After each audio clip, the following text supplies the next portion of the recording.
Okay guys, good evening sa inyong lahat. No? So, itong video na to, very quick lang to. Ito yung post ko kahapon. Meron akong pinost kahapon. Merong isang tao, isang trader. Halata naman na newbie yung tanong niya. Sabi ko, gagawan ko ng video soon. No? And ngayon, medyo may bakante tayo. So, gawa natin para hindi na tayo hindi na natin makalimutan. Okay?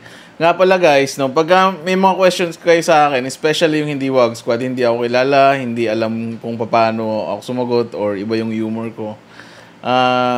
Pagka sinagot kita ng mga ganyang mga sagot, pagpasensyahan nyo na lang ha. Kasi ganyan talaga ako magsalita, no? Ganyan talaga yung humor ko. So hindi yan intention para maliit kayo or or anything like that, no. Ganyan lang talaga ako sumagot, no. Okay. Pero meron namang ibang mga coaches dyan, mas professional sila sumagot. So, pwede nyo naman sila tanungin. No problem. Sige. I-breakdown natin to. So, yung tanong niya is, ano yung course na maganda para sa 50k pesos in a month? Pero hindi ko i-discuss dito kung ano yung course, no? Ang gusto ko kasi dito is yung realistic expectation ng paano, ang concern niya kasi gusto niya mag-withdraw ng 50k thousand pesos in a month, no? Yun yung questions niya. So, tinanong ko ngayon, ilan ba yung capital na gusto mo, Paps, para kumita ka ng 50k a month? So, then, sumagot siya, not really sure, sir, how much po yung conservative. So, binalik niya ulit sa akin yung tanong. Okay, so, meron siyang gustong target na na profits, pero wala siyang idea kung ano yung ideal na capital, which is very normal lang yan pag newbie trader, no. So walang masama sa tanong niya, talagang literally newbie lang talaga siya. Okay, kaya dinaan ko na lang sa biro. Alam ko gets niya naman niya kasi yung mga succeeding namin na conversation, nagtatawanan naman kami. So baka lang ma-misinterpret nung magbabasa na suplado naman ni boss. Huwag akala mo gwapo. Hindi. Ganyan lang talaga ako sumagot. Ganyan lang yung humor ko. Okay? Sige, tingnan natin to. So, ilan daw ba yung kapital para makapag-withdraw siya ng 50k monthly? So, meron akong Excel dito. Ayan. Okay, sige. Tingnan natin. So, dito meron tayong Excel na hindi ko na i-detailed lahat, no? Very self-explanatory naman yung ibang columns. Ang gusto ko lang talaga i-highlight dito, gusto kong kuhanin kung ilan yung ideal na capital. Okay. So dito matagal na tong file na to, 2016, 2017, ayan. Sige. So originally 1,000 yan. Yan. Para yan sa 1K na capital. Okay. Sige. Ito mga naka-highlight dito na yellow, yan yung parang pwede natin ma-edit dito. So, in this case, yung average daily target, 0.45, nakuha yung 0.45 na yan, double check ko lang, kung 10% monthly, divide 22. Ayan. So, kung yung average mo, monthly na return is 10% monthly, okay. Dinivide lang natin siya sa 22 days. Kasi 22 days lang naman yung merong trading, di ba? Kasi merong weekends. Hindi naman divide 30 days, no? Hindi kasama yung weekends. Ayan. So, divide 22. Ayan. Kung halimbawa, nag-average ka ng 20% per month, which is sobrang laki niyan, sa totoo lang. Divide 22. So, 0.9 ang daily mo, average, no? So, pero again, subjective kasi yan sa capital, no? Very subjective yan sa capital. Sige, bigyan lang kita ng figure para alam mo lang kung paano i-compute, no, sa sarili mo. So kung halimbawa ang average mo is, let's say 10% overall monthly, divide lang natin sa 22 days. So nag-average ka ng 0.45. Okay, so merong panalo, merong talo, and then, nag-average lang ng 10% monthly yan. Okay? Baka isipin nyo, lahat panalo yan. Hindi. Merong panalo, merong talo, average lang yan. Okay? So, average, 0.45% per day. So, tabi ko lang to. Okay. So, taasan natin yung capital. Gawin natin 10K. So, sa 10K, target in 6 months natin nasa 17. Hindi pa tayo makakapag-withdraw niyan. Okay. So, dito meron tayong monthly withdrawal. So, ang target niya na withdraw is 1,000. Okay. Ayan. So, nabawasan pa tayo in 6 months. Okay. So, sabihin natin 15,000. So, sa 15,000 na starting cap, okay, meron ka ng monthly withdrawal na 1,000, okay? Tapos, in 6 months, meron ka pang net na 18, okay? So, ibig sabihin, yung 15,000 mo, first month, nakinita mo, kung 10% yung average monthly performance mo, meron kang 16,300. And then, second month, 16,700. Third, 17,200. And then 17.8, 18.3, 19.0. Okay. Kung merong monthly, kung walang withdrawal, yung 15, expected yan to be 25. Kasi naka-compounded to. Ha? Compounded yan. Yung computation yan, compounded yan. So, expected 25,000 kung nag-average ka ng 10% monthly. So, target in 6 months. So, ganyan yung pinopromote ko na mindset, no, sa trading. Hindi yung target na weekly target or daily target. Masyadong short term, no. Mas maganda yung long term perspective pagdating sa trading. Okay. So yung end niya, kumita siya ang end capital niya is 25,709. Okay. Pero kung magwi-withdraw tayo ng 1,000 monthly withdrawal, okay, nababawasan.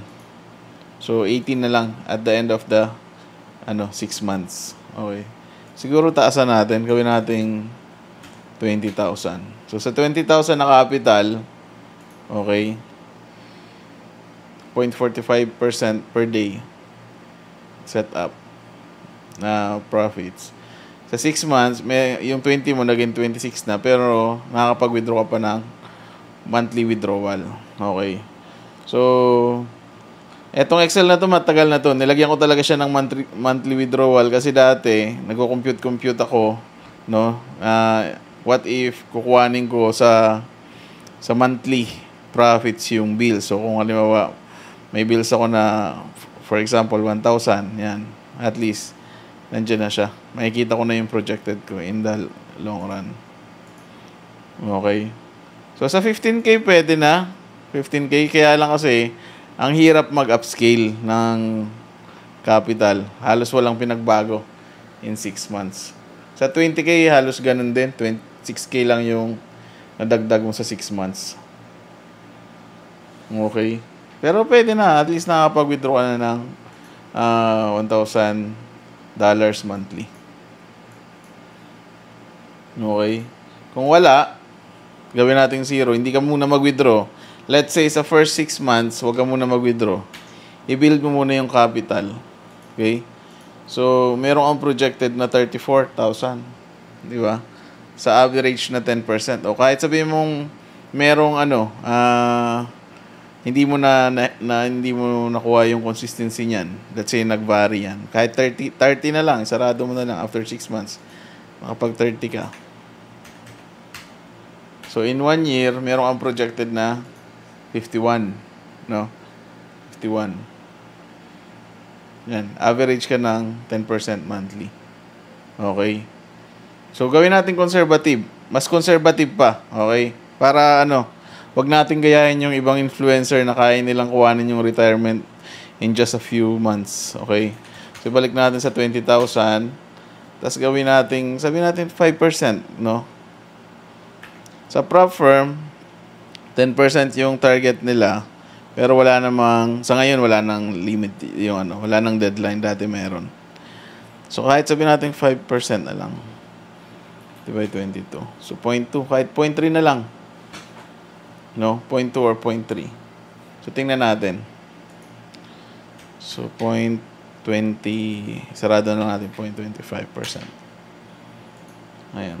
So sa 0.25% per day, average performance na profit, Papalaki mo pa rin yung capital, 26 in 6 months. No? Pero syempre, sobrang bagal na yan. Sobrang bagal na yan. Pero yan talaga yung ano, yan yung pinaka-safe, realistic. No? Pinaka-safe na realistic. Okay? Kung aggressive naman, pwede natin isagad hanggang 0.5. Kung 1%, masyadong mataas. Isipin mo kung mag 1% ka, in 6 months, meron kang 330%. Kasi compounded kasi yung computation nito. Nag-compound yung profits and lot size. Okay. Yan. So, ito, pwede na ito, 0.5% or 0.45. Yan. After 6 months ka na lang mag-withdraw. I-build mo muna yung capital para at least kung target mo ilabas yung puhunan, mas mabilis. Mas mabilis. So, after 6 months, sabi natin, hindi man natin na-hit yung 34K, kahit 30 na lang. Ayan. Tapos, lagyan natin ng monthly withdrawal na 1,000. So, in 1 year, yung 30 mo, 43. Okay pa rin. So, mas okay yan. After 6 months ka na lang mag-withdraw. Huwag mo muna kuhanin. Mag-build ka muna ng capital. Okay. Matagal na to kasi yung conversion ko dito, 50 pa, oh. Lahat pa yan. 50 pa yung USD. Ngayon, magkano na? 56, 57.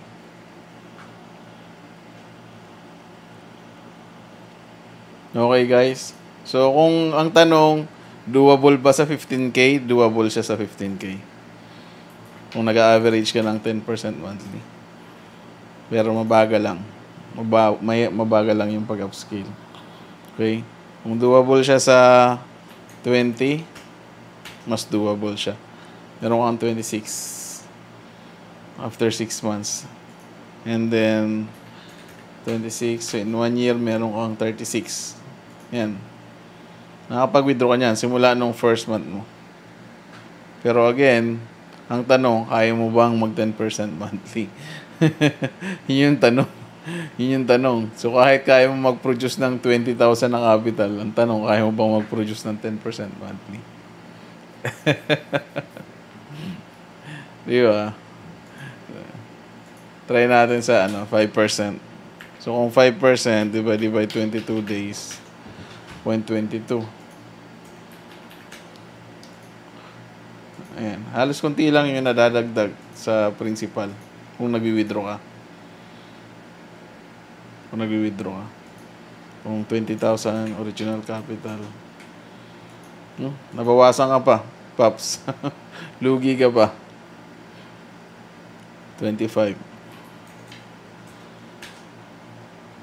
Ayan, sa 25, nakapag-withdraw ka ng 1,000 monthly. In 6 months, 800 lang yung nadagdag sa principal. Okay. Average mo niyan, 0.22%. 5% per month yan. 5% per month. Sobrang baba ng computation ko para at least realistic sa inyo. No? Realistic sa inyo. Pero kung halimbawa mataas na yung skill set mo, kaya mo mag-produce, let's say, ng 15% or 20% per month. Again, sobrang subjective niyan. Yung traders na nagsasabi na, boss, kaya ko ng 20% monthly return. Kaya mo yan kasi mababa lang yung capital mo. Pero the moment na tumataas yung capital mo, the more na mas pahirap yung percentage na yan. Kasi yung psychological stress ng every positions, nagbabago yan. Pwedeng sa $1,000, magkaroon ka ng floating na negative 100, which is 10%. Makakatulog ka pa niyan. Pero kung meron kang 100K USD, magkaroon ka ng floating na negative $10,000, which is parehas lang naman siya 10% nung sa 1K. For sure, hindi ka mapatutulugin yan. Tatawagin mo lahat ng pwedeng tawagan. Kahit Saturday, Sunday, nag-a-analyze ka ng market niyan, sigurado. Sigurado. Kahit sarado yung Forex Hospital natin, siguradong ipapasok mo yan. Ay, no. Okay. So, kung kaya mag-produce ng kapital, 20K, good for you. Pero, ang next question is, meron ka bang skill set na kaya mag-produce ng 10% monthly. Okay. 5 to 10%. Ito 5 to 10%. So kung sa 5% na average performance, balik puhunan ka lang, halos kunti lang yung nadagdag. Pero natupad mo yung gusto mo na makapag-withdraw ng 1,000 monthly. Sa 25 yan na, kasi kung 20K natin, palugi ka dyan. No? 19K na lang. Yan. Okay, sa 5% yan. Kung 10% monthly performance, yan. Gets. So, ganyan lang yung pag-compute. Okay? Yung mga ibang cells dyan, hindi ko na kailangan na-explain sa inyo. Kasi hindi naman supposed to be yan for public, para lang yan sa Wagscott. Okay guys, maraming salamat. At least nagkaroon na kayo ng idea. God bless. Bye.